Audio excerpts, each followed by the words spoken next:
A particle A of mass m and charge q moves directly towards a fixed particle B, which has charge q. The speed of A is v when it is far away from B. The minimum separation between the particles is not proportional to. बच्चों जब भी क्या है कि minimum separation पूछा जाएगा, minimum separation का meaning है उस पर्टिकुलर इंस्टेंट पे क्या है कि पार्टिकल की काइनेटिक एनर्जी जीरो हो जाएगी। तो बच्चों यहां पे लगाएंगे मैकेनिकल एनर्जी कंजर्वेशन प्रिंसिपल, ये आपका कॉन्सेप्ट रहेगा बच्चों।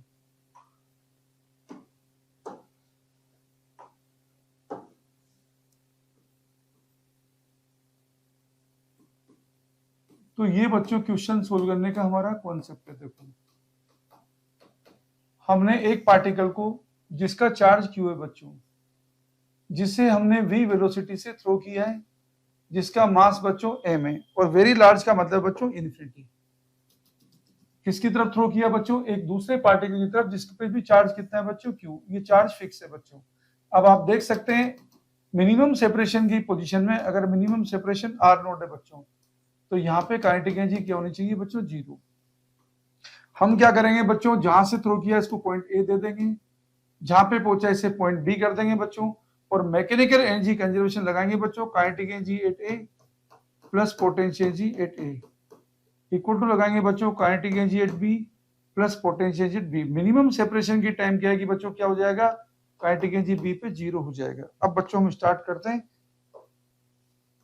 सॉल्यूशन। ये बच्चों क्वेश्चन का सॉल्यूशन है। देखो शुरू में क्या है कि इन्फिनिटी पे बच्चों पोटेंशियल एनर्जी तो जाएगी जीरो, क्योंकि पोटेंशियल एनर्जी क्या होती है बच्चों? के Q1 Q2 upon R। R infinity बच्चों तो पोटेंशियल जीरो होगी, और काइनेटिक एनर्जी को लिख रहा हूं बच्चों मैं half mv square.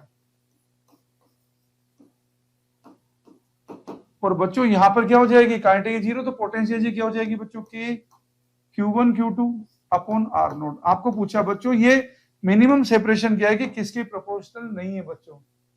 Is not proportional to. देखो बच्चों आर नोट क्या आ रहा है?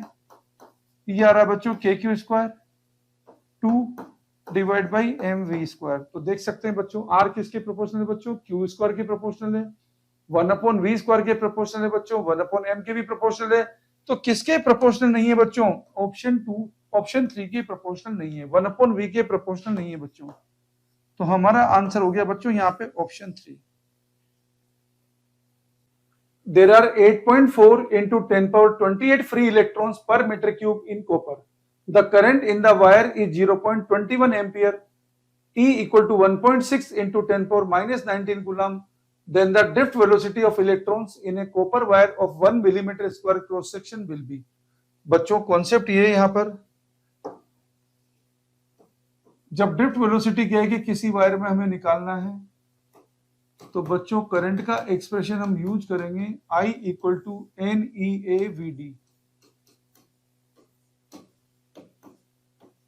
यहां से बच्चों VD जो ड्रिफ्ट वेलोसिटी हम निकाल देंगे। अब क्वेश्चन का हम सॉल्यूशन देखते हैं बच्चों।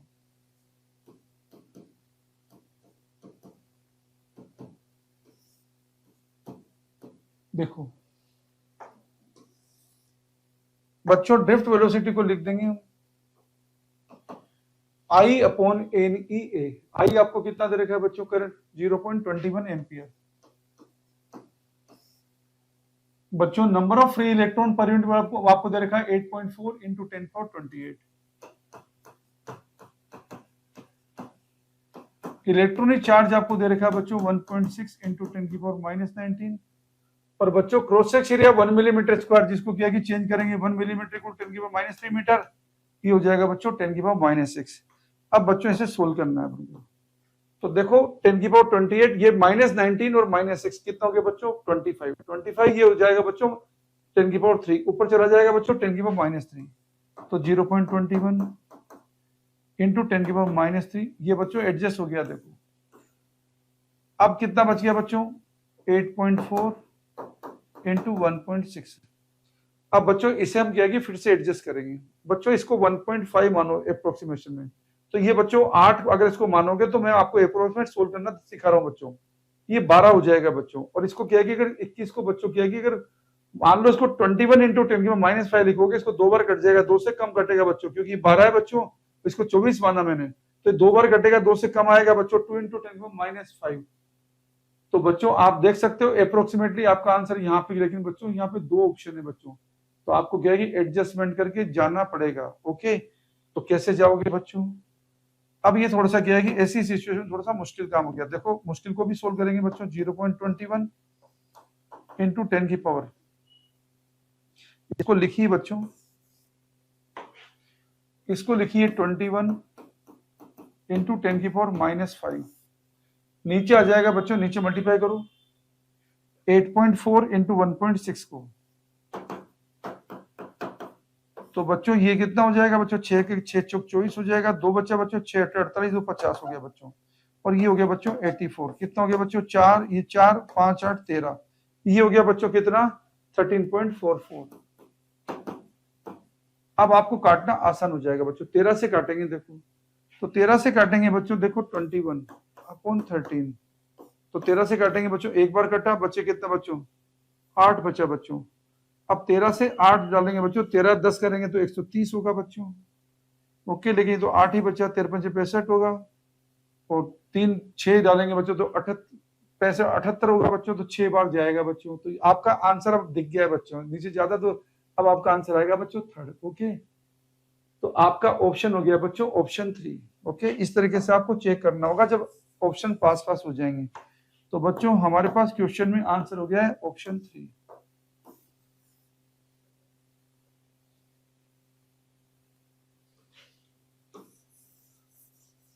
तो फाइनल आंसर है बच्चों हमारा ऑप्शन 3।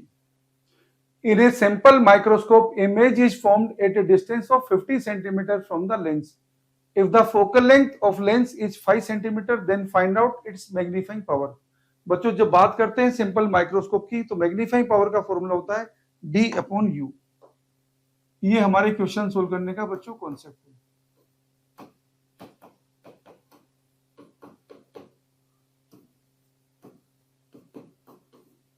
डी होता है बच्चों least distance of distinct vision. अब क्वेश्चन का सॉल्यूशन हम देखते हैं बच्चों।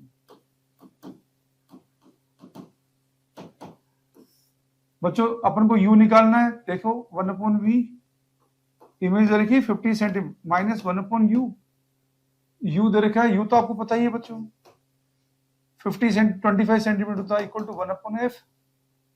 u तो बच्चों हमको निकालना है 1/v minus 1/u equal to 1/f, और f कितना है बच्चों? यहाँ पे आपको 5 दिया गया है, u नेगेटिव बच्चों, तो 1/u इक्वल टू क्या हो गया बच्चों? 1/5 माइनस 1/50। अननोन को हमने कोई साइन नहीं दिया, तो बच्चों 50 एलसीएम ले लिया, ये हो गया 10 माइनस 1, ये हो गया बच्चों 9/50। तो बच्चों मैग्नीफाइंग पावर हमारे पास आ गई है, d तो था बच्चों हमारे पास 25, 1/u की वैल्यू डाल दी बच्चों 9/50। जो कट रहा है उसे काट लीजिए बच्चों। देखो क्या क्या कट रहा है, 25 से 50 कट गया बच्चों 2 बार, तो मैग्नीफाइंग पावर आ गई बच्चों आपके पास 4.5। तो आपको जो ऑप्शन दिए हुए हैं बच्चों, ऑप्शन में 4th आंसर हमारा करेक्ट आंसर है। तो बच्चों 4th ऑप्शन को हम करेक्ट ऑप्शन टिक कर देंगे।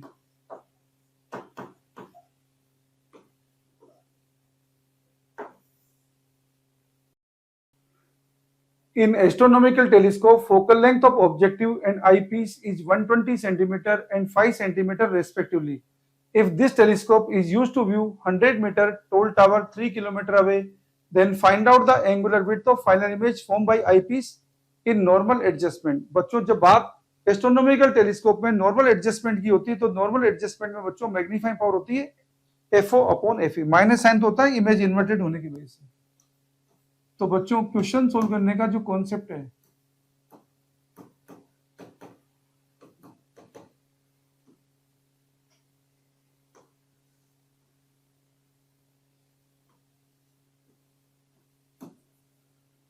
मैग्नीफाइंग पावर को लिख रहे हैं बच्चों -FO/FE। दूसरी बात बच्चों, जो हमारा क्या है कि ऑब्जेक्टिव लेंस है, ये हमारा ऑब्जेक्ट है बच्चों, यहां से क्या है कि जो एंगल सबटेंड हो रहा है वो कितना हो रहा है बच्चों? H/D। इतना एंगल बच्चों यहाँ पे सबटेंड हो रहा है, डिस्टेंस आपको दे रखी है जो भी है d। तो बच्चों हमारे पास क्या है कि एंगुलर विड्थ जब पूछी जाएगी बच्चों FO/FE इंटू H/D कर देंगे बच्चों, ये आंसर आएगा बच्चों हमारे पास रेडियन में। डिग्री में कन्वर्ट करना होगा तो फिर बाद में कन्वर्ट कर लेंगे, 180 degree equal to pi radian से। अब बच्चों क्वेश्चन का सॉल्यूशन देखिए आप।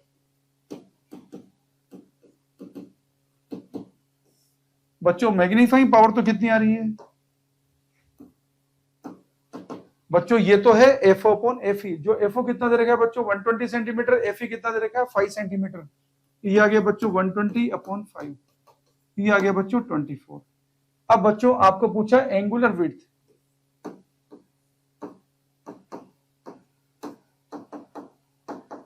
जिसकी वैल्यू आएगी बच्चों 24 मल्टीप्लाइड बाई, ये आएगा बच्चों 100 अपॉन 3000।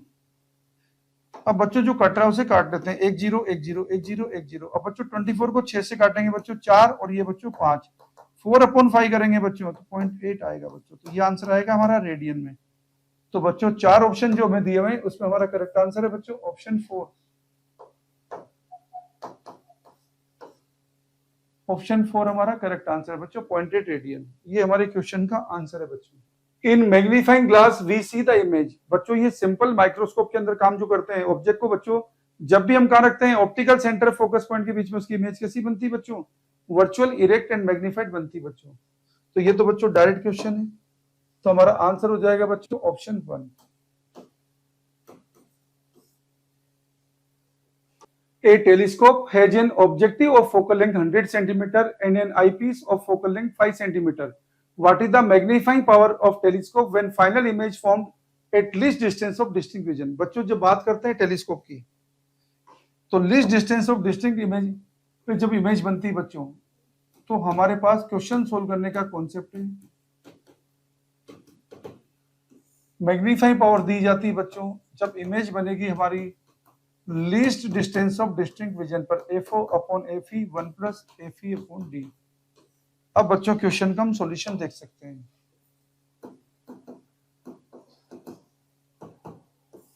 बच्चों मैग्नीफाइंग पावर आएगी हमारे पास एफओ अपॉन एफई, एफओ दे रखा बच्चों आपको 100, एफई दे रखा बच्चों 5, 1 प्लस एफई दे रखा बच्चों आपको 5, और least distance of distinct vision दे रखा बच्चों 25 होता है।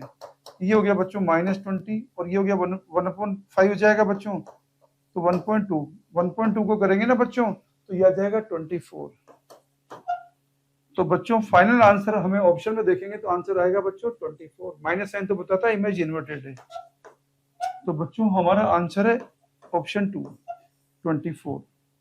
ये हमारे क्वेश्चन का। Following are graphs of electric field variation with distance r for 4 different charge configuration, choose the correct correspondence. बच्चों डायरेक्टली थ्योरी का क्वेश्चन है बच्चों। तो देखो पहले वाला क्या दिख रहा है आपको बच्चों, क्या है कि पहले अंदर इलेक्ट्रिक फील्ड 0 है और बाहर बच्चों ई प्रोपोर्शनल 1/r² के, तो शेल का है बच्चों। दूसरा वाला बच्चों क्या है कि uniformly charge solid non conducting charge sphere का है। तीसरा वाला बच्चों क्या है कि साफ दिख रहा है बच्चों, ये हमारे पास किसका है बच्चों, इनफाइनाइट लाइन चार्ज का 2k लैम्डा अपॉन r, और ये बच्चों क्या है कि इलेक्ट्रिक फील्ड कांस्टेंट है, ये बच्चों शीट का है। अब आप मिला लीजिए बच्चों, देखो पहला वाला क्या है कि बच्चों C मतलब यूनिफॉर्म चार्ज स्फेरिकल शेल, दूसरा वाला आपको बताया बच्चों D यूनिफॉर्म चार्ज, तो तीसरा वाला देखो बच्चों लाइन चार्ज, तीसरे का बच्चों B, और चौथे का देखो बच्चों, चौथे का ए बच्चों शीट। तो हमारे चारों ऑप्शन में से बच्चों करेक्ट आंसर हो गया ऑप्शन 3। ओके, तो फाइनली हम टिक करेंगे बच्चों ऑप्शन 3 को।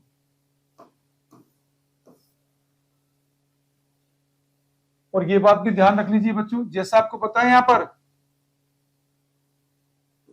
ये कंडक्टिंग चार्ज स्फीयर है बच्चों, इसका इलेक्ट्रिक फील्ड बच्चों r डिस्टेंस पे होता है E = kq/r², अंदर 0 होता है बच्चों। सेकंड वाले का देखो बच्चों, ये नॉन कंडक्टिंग चार्ज स्फीयर है, अंदर बच्चों E लीनियर होता है बच्चों, कब बच्चों, जब r r होता है, बाहर बच्चों बाहर E प्रोपोर्शनल 1/r² होता है। और बच्चों किसका देखोगे, ये लाइन चार्ज डिस्ट्रीब्यूशन है बच्चों, E कितना होता है बच्चों, E होता है 2k लैम्डा अपॉन r। और बच्चों क्या है कि शीट की बात करेंगे,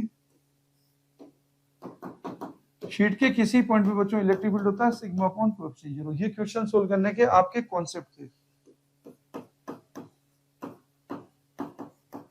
तो आप समझ गए होंगे बच्चों इस क्वेश्चन का क्या है कि हमारा आंसर बनेगा option 3। Figure shows 3 circular arcs, each of radius r and total charge is indicated. The net electric potential at the center of curvature is. बच्चों क्यू चार्ज से आर डिस्टेंस पे पोटेंशियल दिया जाता है, ये आपका कॉन्सेप्ट है। कोई भी क्यू चार्ज हो बच्चों, उससे आर डिस्टेंस जो कहेगी, सेंटर पे बात करेंगे बच्चों, पोटेंशियल होता है के क्यू अपॉन आर। तो बच्चों अब हम सॉल्यूशन देख सकते हैं। पोटेंशियल बच्चों स्केलर क्वांटिटी है, तो यहाँ पे आप क्या है कि चार्ज को क्या है कि सिर्फ काउंट कर लो, ये 3Q बच्चों, ये Q है, ये -2Q, टोटल चार्ज कितना हो गया बच्चों 2Q। तो पोटेंशियल कितना हो गया के की वैल्यू बच्चों 1/4 पाई एप्सिलॉन 0 के क्यू अपॉन आर। तो ये कितना बच गया बच्चों Q upon 2 pi epsilon 0 r. तो बच्चों हमारे पास चार ऑप्शन जो दे रखे हैं, चार ऑप्शन में से हमारा करेक्ट आंसर है बच्चों ऑप्शन 1। तो हम टिक कर देंगे बच्चों ऑप्शन 1 को correct answer. You are given two concentric charge conducting spheres of radii r1 and r2 such that r1 greater than r2, having charges q1 and q2 respectively and uniformly distributed over its surface. Calculate E and V at point B whose distance from the center is rb as shown in figure. बच्चों question solve करने का जो concept है वो इस तरीके से है।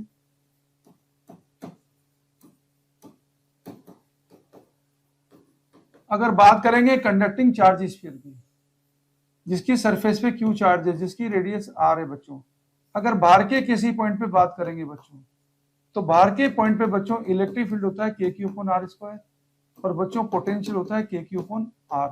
अंदर के पॉइंट पे बच्चों बात करेंगे, अगर ये डिस्टेंस आर डैश है बच्चों, पॉइंट का नाम बी है बच्चों, तो ई बी पॉइंट पे बात करेंगे बच्चों तो 0 आएगा। और बच्चों वी के बारे में बात करेंगे तो जितना सरफेस पे पोटेंशियल होगा, सरफेस पे कितना बच्चों, जितना सरफेस पे होगा उतना ही अंदर के पॉइंट पे होगा बच्चों। आर बी आर डैश लिखा तो आर डैश लिख दीजिए, उससे कोई फर्क नहीं पड़ता। इस कॉन्सेप्ट को बच्चों हम यूज करेंगे और क्वेश्चन का सॉल्यूशन कर देंगे बच्चों। तो देखिए क्वेश्चन का solution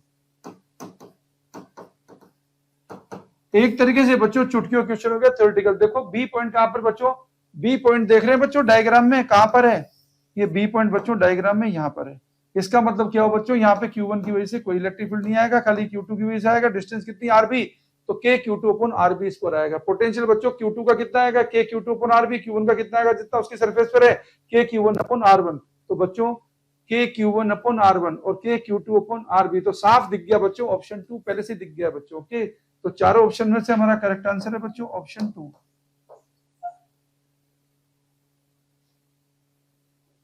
Dipole moment of a straight dipole is P. Now it is bent in arc form. This arc makes an angle 60 degree at its center. Then new dipole moment will be. बच्चों concept ये है कि dipole moment दिया जाता है, ये कोई dipole दिखाया -q + q। अगर डाइपोल के बीच का स्मॉलेस्ट सेपरेशन L है बच्चों, तो डाइपोल मोमेंट को लिख रहे हैं बच्चों कोई भी एक चार्ज का मैग्नीट्यूड चार्ज के बीच का स्मॉलेस्ट सेपरेशन। अब बच्चों यहाँ पे क्या है कि क्वेश्चन में क्या दिया हुआ है, क्वेश्चन का आप सॉल्यूशन देखिए बच्चों। यहाँ पे से आर्क की फॉर्म में बेंड कर लिया है, और ये आर्क है ना बच्चों, सेंटर में कितना एंगल बना रही है 60 डिग्री। बच्चों ये भी 30 डिग्री है और ये भी 30 डिग्री है। ये बच्चों इसकी आर्क की रेडियस मान ली L, ये आर्क की लेंथ थी बच्चों हमारी L। तो आप देख सकते हैं बच्चों एंगल इक्वल टू क्या होता है, आर्क अपॉन रेडियस। तो ये कितना हो गया L 60 डिग्री का मतलब π/3। यहां से बच्चों L कितना हो गया, L आ गया 3L अपॉन पाई। अब बच्चों ये देखो शॉर्टेस्ट डिस्टेंस कितनी हो जाएगी बच्चों, ये कितना था L, ये कितना L cos 30, ये L sin 30, और इधर भी बच्चों L sin 30। तो L sin 30 कितना हो गया 2L sin 30, sin 30 कितना होता है 1/2। तो ये हो गया बच्चों L कितना बच्चों 3L अपॉन पाई। अब बच्चों हम लिख सकते हैं इसका नया डाइपोल मोमेंट, वो क्या लिखेंगे बच्चों, नया डाइपोल मोमेंट क्या होगा, कोई भी एक चार्ज का मैग्नीट्यूड जो Q इंटू डिस्टेंस कितनी बच्चों 3L अपॉन पाई, जिसको लिख देंगे अपन 3P अपॉन पाई। बच्चों हमारा आंसर हो जाएगा ऑप्शन 4। तो चारों ऑप्शन में से बच्चों हम आंसर टिक करेंगे ऑप्शन 4 को, ये हमारा करेक्ट आंसर हो जाएगा। Magnitude of electric field at origin due to infinite number of charges as shown in figure is. बच्चों क्यू चार्ज से आर डिस्टेंस पे इलेक्ट्रिक फील्ड होता है के क्यू अपॉन आर स्क्वायर। ये आपकी क्वेश्चन सोल्व करने का कॉन्सेप्ट है।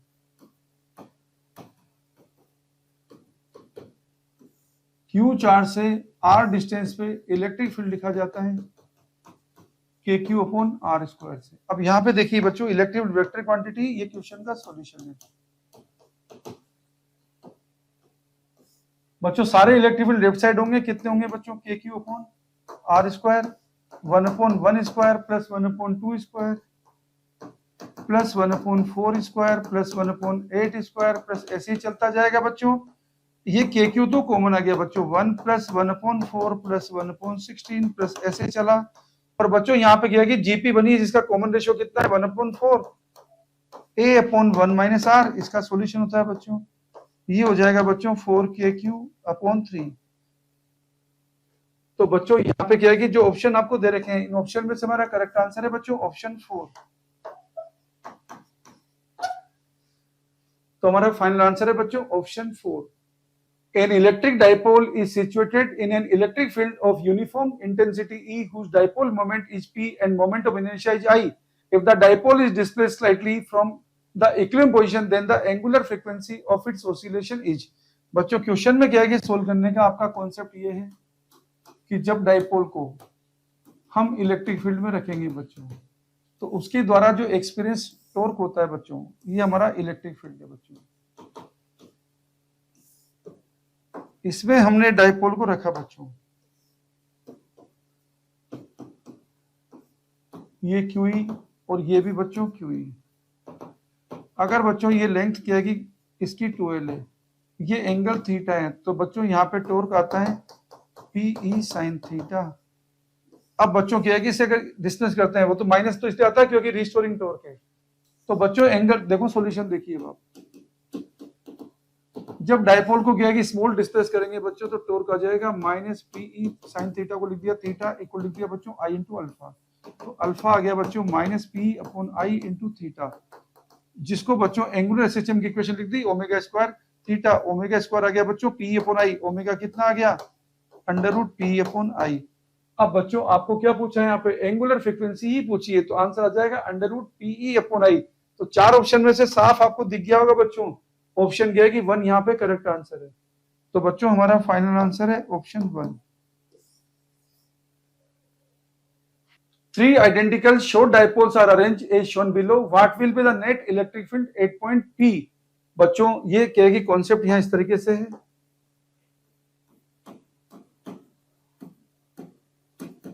कि जब बात शॉर्ट डाइपोल की होती है बच्चों, जिसका डाइपोल मोमेंट P है बच्चों, इसके एक्सियल पॉइंट पे बच्चों इलेक्ट्रिक फील्ड होता है 2kp upon r Q, r बच्चों डिस्टेंस है, और इक्विटल पॉइंट पे बच्चों इलेक्ट्रिक फील्ड की डायरेक्शन होती है अपोजिट टू डाइपोल मोमेंट, ये होती है बच्चों kp अपॉन आर क्यू। अब बच्चों हम सॉल्यूशन देख सकते हैं।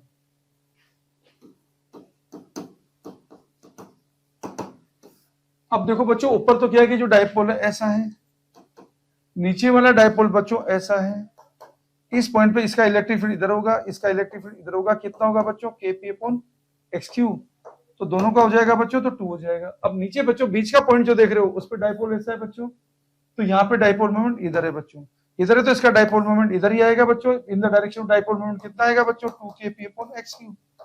तो बच्चों कितना हो गया 4kp अपॉन xq। तो फाइनली चार ऑप्शन में से हमारा करेक्ट आंसर हो गया ऑप्शन 3। तो आंसर टिक करेंगे हम ऑप्शन 3 को, हमारा करेक्ट आंसर। यहाँ पे आपको डायरेक्शन क्या है कि बड़ी अच्छी तरह से क्या है कि देखना जरूरी बच्चों। Okay, two convex lenses of focal length f and 2f are arranged to have their foci at the same point as shown in the figure. A beam of parallel light of diameter 1 centimeter is incident into the first lens. The beam emerging from the second lens is. बच्चों concept यहाँ पर यह है कि जब भी किसी convex lens पे बच्चों पैरेलल बीम गिरेगी बच्चों फोकस पॉइंट पे जाके क्या है कि कन्वर्ज होगी। अब बच्चों अपन क्वेश्चन का सॉल्यूशन देख सकते हैं। बच्चों देखिए ये यहाँ पे f दिया हुआ है, इसकी फोकल लेंथ 2f दे रखी है बच्चों, तो यहाँ पे आप क्या देख रहे हैं बच्चों, ये पैरेलल बीम आएगी तो ये f पे जाएगी बच्चों। अब ये क्या आएगी बच्चों f पे जाएगी, और ये इसका 2f इसका फोकल पॉइंट है बच्चों, तो ये भी पैरेलल हो जाएगी बच्चों। ओके, तो आप क्या देख सकते हैं बच्चों, ये 2f है ये f है बच्चों, तो जितना एंगल ये होगा उतना एंगल ये होगा, तो एंगल क्या है equal to arc upon this distance. तो ये कितना था बच्चों, ये आपको दे रखा था 1 सेंटीमीटर, तो 1/f इक्वल टू क्या होगा बच्चों, इसको y मान लिया आपने, y/2f मान लिया। तो आप देख सकते हैं बच्चों, ये f से बच्चों f कट जाएगा तो y आ जाएगा आपका 2 सेंटीमीटर। तो आपके क्वेश्चन का आंसर हो गया बच्चों parallel beam of diameter 2 centimetre. तो चारों ऑप्शन में से बच्चों आपका करेक्ट आंसर है ऑप्शन 4। हम ऑप्शन 4 को करेक्ट आंसर टिक कर देंगे। The position of final image formed by the given lens combination from the third lens will be at a distance of f1 दे रखा 10 सेंटीमीटर, f2 दे रखा आपको -10 centimetre, f3 दे रखा 30 centimetre. अब देखो बच्चों, पहले क्या है कि कॉन्सेप्ट ये बच्चों,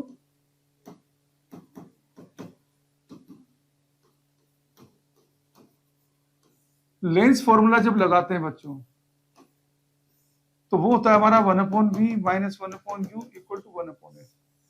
अब इस फॉर्मूले को लगा के हम क्वेश्चन को सोल्व कर सकते हैं बच्चों। पहला लेंस देखो, इसमें ऑब्जेक्ट क्या रखा है, ऑब्जेक्ट रखा बच्चों 30 सेंटीमीटर, फोकल लेंथ कितनी इसकी 10 सेंटीमीटर। तो पहले लेंस को देखो, पहले लेंस में ऑब्जेक्ट रखा आपने 30 सेंटीमीटर को, तो 1/v minus 1/u equal to 1/f। f कितना है बच्चों इसका 10, तो 1/v कितना आ जाएगा 1/10 माइनस 1/30। इसको सोल्व करूंगा 30 एलसीएम लिया तो 3 माइनस 1 तो 2, मतलब ये आ जाएगा 1/15, तो 15 सेंटीमीटर का आएगा बच्चों। अब बच्चों अगर 15 आएगा, आपको क्या है कि जो कॉन्केव लेंस दे रखा है बच्चों, इसकी फोकल लेंथ दे रखी है आपको 10 सेंटीमीटर। तो आप देख सकते हैं यहाँ पे डायग्राम आपका ऐसा आएगा, यहां से जो लाइट आ रही है बच्चों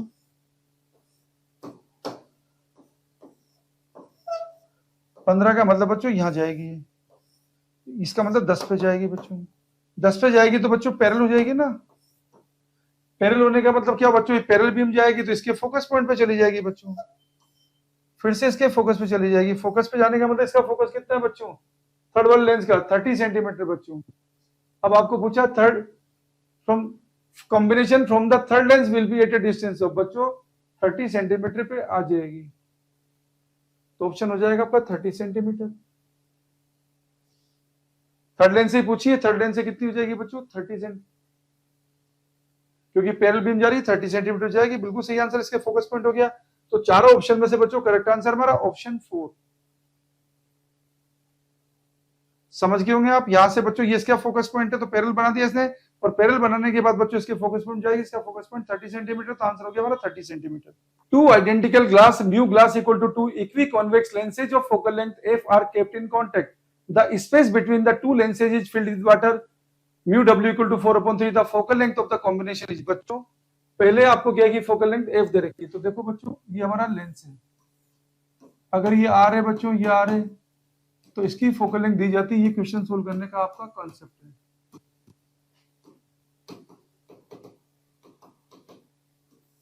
वन अपॉन एफ इक्वल लिखते हैं बच्चों mu minus 1/r1 minus 1/r2। तो ये बच्चों हमारा होता है 2 म्यू माइनस 1/r। तो यहां से बच्चों एफ आपको दे रखा है क्वेश्चन। अब हम सॉल्यूशन कर सकते हैं बच्चों। देखो ये इक्विकॉन्वेक्स लेंस है जिसकी फोकल लेंथ हमें दे रखी है 5 एफ दे रखी है। अब बच्चों ये दूसरा लेंस है, इसकी भी एफ ही है। अब बच्चों ये है कितना, देखो आपके पास एफ की वैल्यू है बच्चों r/2 म्यू माइनस 1, ये हो गया बच्चों r/2।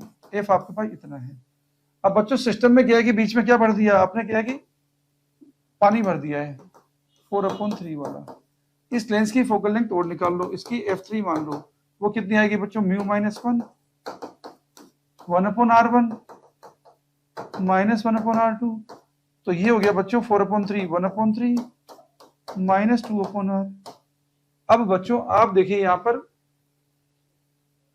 2/r की वैल्यू बच्चों 1/f है, तो ये हो गया बच्चों -3f। 2/r करेंगे तो 1/f आएगा। तो आपके पास इक्विवेलेंट फोकल लेंथ आएगी बच्चों 1/f equivalent 1/f1 plus 1/f2 plus 1/f3। इसको सोल्व करेंगे बच्चों 3f हमने ले लिया कॉमन, ये 3 आ गया, ये भी 3 आ गया बच्चों, ये बना गया 6, 5 हो गया, 5/3f। तो बच्चों 1/f इक्विवेलेंट आ गया 3f/5। तो 4 ऑप्शन जो दे रखे हैं बच्चों, 4 ऑप्शन में से हमारा करेक्ट आंसर हो गया option 1। The intensity of each of the two slits in Young's double slit experiment is I naught. Calculate the minimum separation between the 2 points on the screen where intensities are 2 I naught and I naught. Given the fringe width is equal to alpha. बच्चों fringe width होती है d lambda upon d, ये आपका concept है।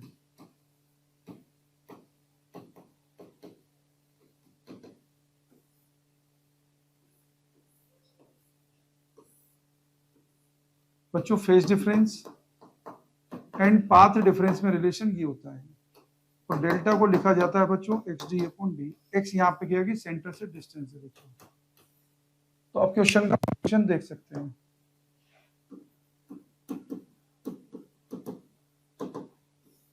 देखो बच्चों यहाँ पे क्या है कि इंटेंसिटी कितनी तरह की आपको, जब 2 I नोट है, हमारा फॉर्मूला होता है 4 I नोट कोस स्क्वायर 5/2। तो यहाँ पे फेज डिफरेंस हमारे पास निकलेगा, आई नोट से आई नोट कट गया, 2 से 2 बार कट गया, तो बच्चों कोस स्क्वायर 5/2 आ गया हमारा 1/2। यहाँ से कोस 5/2 आ गया आपके पास 1/√2। तो बच्चों 5/2 आ गया 45 डिग्री, मतलब 5/4। तो 5 आ गया बच्चों यहाँ से 5/2। अब 5 अगर 5/2 आए बच्चों तो पार्ट डिफरेंस आएगा, यहाँ पर डेल्टा आएगा, पाई होता है 2 पाई होता है बच्चों λ/2 के कोरस्पॉन्डिंग, तो λ/4 आएगा।